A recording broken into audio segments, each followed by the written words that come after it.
All right, so get ready because today we are diving deep into the mind of Jean-Paul Sartre, Oh, yes. one of the most famous Absolutely. and It's challenging a challenge. philosophers of the 20th century. We're going to be tackling some of the big ideas from his kind of like his magnum opus, Being and Nothingness, Yeah. which is kind of his big statement on existentialism. And we'll have excerpts from the foreword, Okay. the translator's introduction, Yeah. and then also from the early chapters of Being and Nothingness. Correct. So we're really going to try to make this approachable. It's a challenging read. It is. It is. But we're gonna break it down. Yeah. And show how these complex ideas connect to your everyday life, even if you've never even cracked open a philosophy book before. Right. And we're gonna be focusing on consciousness, freedom, and the meaning of existence. The big questions. The really juicy stuff. Yeah, definitely. So, right off the bat, Sartre throws out this idea of being. And it's not as simple as it sounds. Right. He says that modern thought tries to reduce everything to just appearances, but Yeah.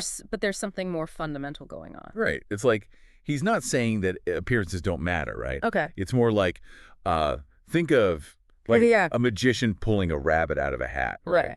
The rabbit appearing is the phenomenon. Okay. But what's more interesting is the being behind it.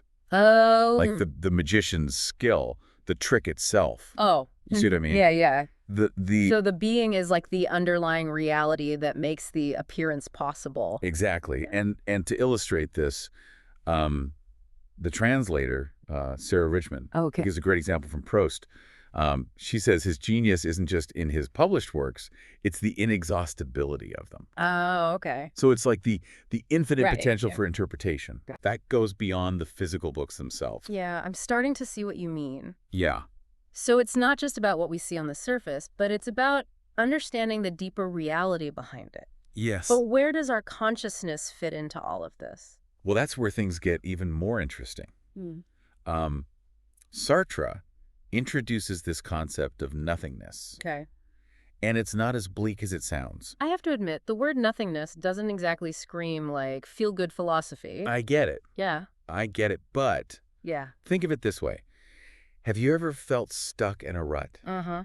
Like your past choices, your circumstances Yeah. were dictating your future. Sure. Sartre argues that this nothingness is actually the source of our freedom. Okay. It's the ability of consciousness to step back, to say no to the world as it's presented to us. Okay. You know? So instead of being defined by the past, this nothingness gives us the space to create something new. Exactly. It's the ability to imagine possibilities, to question, to choose differently. It's what separates us from, like, say, a rock, right? Mhm. Which just is. We, as conscious beings, have this ability to negate, to transcend Gotcha. our immediate circumstances. Okay, I think I'm starting to wrap my head around this nothingness thing. Okay. But doesn't this create a bit of a paradox? Mm-hmm. Like, if our consciousness is so free, how do we make sense of the world around us? How Yeah. do we even know what's real? Yeah, that's a great question. Yeah. And it leads us to another key concept.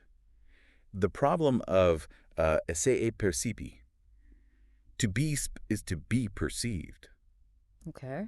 So if a thing's existence depends on it being perceived, Yeah. does that mean everything only exists in our minds? Yeah, that's trippy. Right. Sartre grapples with this idea head on. Yeah, it does seem like our perception shapes our reality Yeah. to some extent. Like, Yeah. if I close my eyes, does this coffee cup cease to exist? Sartre wouldn't go that far.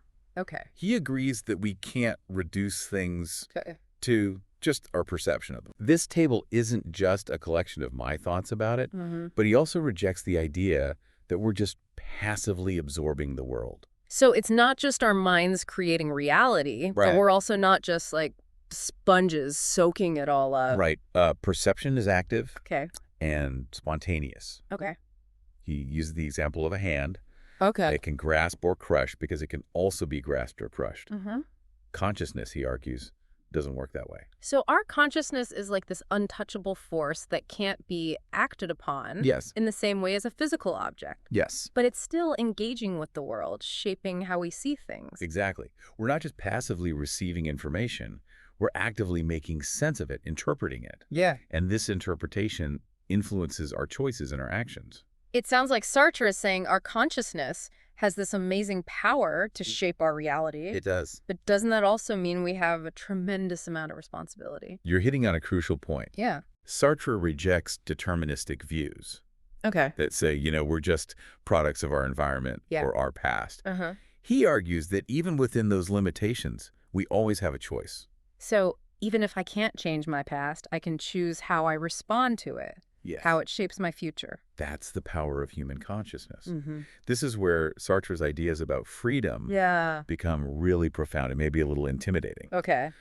But before we dive into that, Yeah. let's take a moment to just recap Good idea. what we've covered so far. Okay, so far we've explored Sartre's concept of being. Yes. The idea that there's more to reality than just appearances. Right. And we've touched upon this fascinating idea of nothingness. Yeah. Which, surprisingly, isn't about emptiness, but about the incredible freedom of consciousness. Exactly. Yeah. We've also delved into how our perception isn't passive, but actively shapes our understanding of the world. Right. And all of this leads to a key question. If we have this much freedom, how do we exercise it responsibly? Right. And what does that even mean in a world without preset rules? That's what I was just thinking. It's like Sartre's throwing out the rule book and saying, like, okay, you're free. Now what? Exactly. Yeah. And that's what makes his philosophy so thought-provoking and relevant to our lives today. Right. So when we come back, we'll explore the implications Okay. of this radical freedom and how it plays out in our relationships with others. Okay. Get ready for some more mind-bending insights on being and nothingness. Ken's good. Welcome back. So before we went on our little philosophical detour, we were talking about how Sartre throws out the traditional rule book when it comes to freedom. Right. He argues that we're not just products of our circumstances, Yeah. We're constantly projecting ourselves into the future, making choices that shape who we become. Yeah. It's both empowering and a little terrifying, isn't it? Yeah. It is. To think that we have this radical freedom, but also this huge responsibility for our choices. Yeah. No pressure or anything. Right. But I have to ask, if there are no preset rules, how do we even begin to make those choices? How do we know what's right or wrong? Well, that's where things get really interesting. Sartre doesn't shy away from the weightiness of this freedom. Yeah. He calls it anguish. Okay. Not in the everyday sense, but in a deeper existential sense. Okay. It's the feeling of being completely responsible for our own being with no guidebook or predetermined path. So it's not just the fear of making the wrong choice. Right. It's realizing that there is no right choice. Exactly. That we're the ones who have to create meaning and value in a world that doesn't inherently have it. Precisely. Yeah. And Sartre says this anguish can lead us to try and escape our freedom. Okay. We pretend we have to do things we don't want to do or blame our circumstances for our choices. Sure. He calls this bad faith. Okay, I think I've seen this bad faith in action. Like when we say, oh, I have to work late tonight. Right. When maybe we're just avoiding something else. Exactly. Or blaming traffic for our bad mood when we're actually just grumpy. Exactly. It's like playing a role instead of being your true self. Right. Remember that waiter we talked about earlier? Yeah. The one who's so overly enthusiastic, so waitery, that he's basically turned himself into a caricature. Yeah. I get it now. He's playing the part so well that he's lost sight of his own freedom to be anything else. Right. Sartre argues that we all engage in bad faith to some extent. It's a way of avoiding the anxiety that comes with radical freedom. Right. But he also says it prevents us from living authentically. So how do we break free from this bad faith? Do we just need to constantly remind ourselves that we have a choice? It's not just about constant self-awareness. Okay. It's more about acknowledging our freedom, making choices in light of it, and accepting responsibility for those choices. Sartre doesn't offer a simple solution. It's an ongoing process of self-reflection and action. Okay, that sounds a lot harder than just blaming traffic. But if we're constantly creating ourselves through our choices, doesn't that mean we're completely isolated? Like, how do other people fit into this picture? That's another crucial aspect of Sartre's philosophy, the role of others. Okay. He argues that our sense of self is fundamentally shaped by our interactions with other people. So we're not just individuals floating around in a vacuum. Our very being is intertwined with the being of others. Exactly. And Sartre uses this brilliant example of what he calls the look. Okay. Imagine you're peeking through a keyhole. completely absorbed in what you're seeing. Suddenly you hear footsteps. Oh, no. And realize someone else is watching you. Oh, I've totally been there, and it's not a good feeling. Right.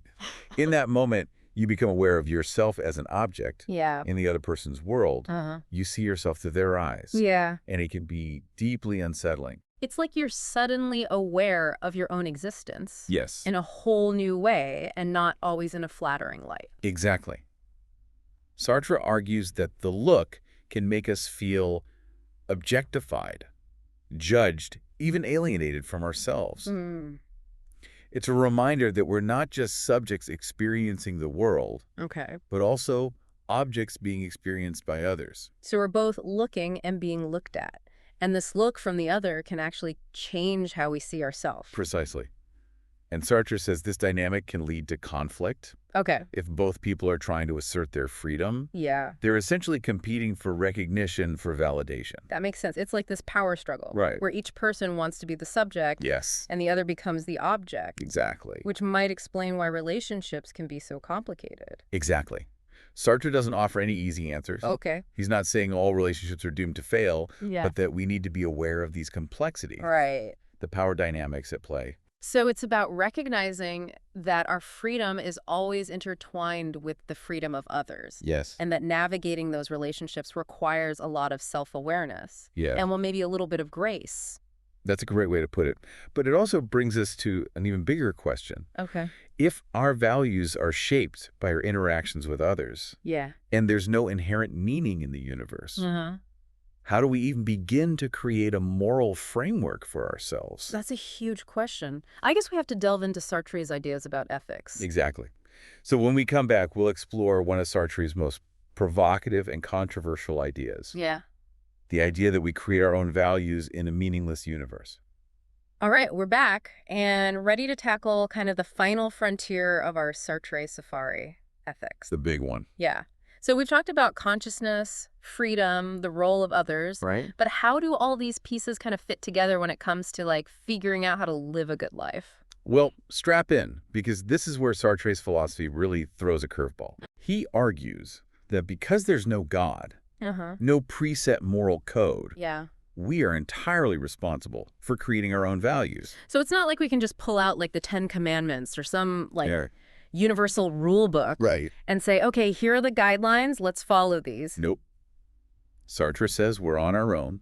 He's not saying that anything goes or that there are no consequences to our actions. Right. But it does mean we can't just rely on external authority to tell us what's right and wrong. Yeah. We have to figure it out for ourselves. That sounds both liberating and terrifying.